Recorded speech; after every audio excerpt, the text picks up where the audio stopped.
या जो ड्रग तस्करीचा आरोप तुमच्यावर करण्यात आलेला आहे तर त्याच्याबद्दल तुम्हाला नक्की काय सांगायचं आहे? माझा जागेशी काही संबंध नाही.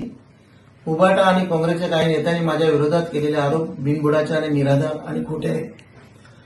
केवळ सनसनाटी निर्माण करण्यासाठी ते केले जात आहेत.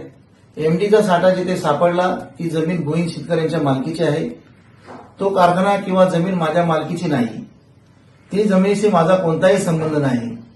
माझ्या मालकीच्या कोणत्याही जागेवर छापा टाकलेला नाही. जिथे छापा पडलाय ती जमीन जमिनीपासून 2.5 ते 3 किलोमीटर आहे. माझ्या जमिनीचा सातबारा 17/1 या क्रमांकाचा आहे. ही सातबारा आहे. अंतर छापा पडलेला त्या जमिनीचा सर्वे क्रमांक 4/1 आहे. आणि सुषमाताईंनी जरा माहिती घेऊन जर बोलले असते तर बरं झालं असतं. ही जमीन योगायोग नाही तर वडिलोपार्जित असल्याने आमच्याकडे ही जमीन त्याचा अब्लिक क्रमांक हा 30/10 आहे. इथून जे घटना घडली आहे त्याचा कमीत कमी 15 ते 16 किलोमीटर अंतर आहे.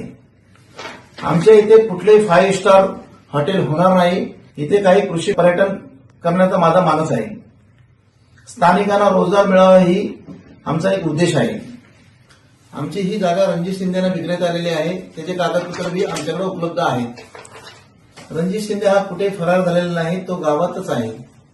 तुम्ही त्याची खात्री करू शकता. पोलिसांच्या एफआयआर मध्ये रणजित शिंदे यांच्या नावाचा कुठेही उल्लेख नाही. त्याचा या गुन्ह्यात कोणताही संबंध नाही. पोलिसांनी स्पष्ट केलेले आहे. तिथल्या हॉटेलमधून आरोपींना कोणतेही जेवण जात नव्हतं हे पोलिसांनी चौकशीत सिद्ध केलेलं आहे. केवळ राजकीय दोषापोटी हे सर्व आरोप केले जात आहे. आमच्या कुटुंबाला बदनामी कट रचला जातोय. बदनामी करणाऱ्या कायदेशीर नोटीस मी देणार आहे. त्यांनी आरोप मागे घेतले नाहीत तर त्यांच्या विरोधात आबरू नुकसानाचा दावा दाखल केला जाईल. आणि जे आरोपी या गुन्ह्यामध्ये पकडलेले आहेत त्यांना सक्त आणि कठोर कारवाई झाली पाहिजे या मताचा मी आहे.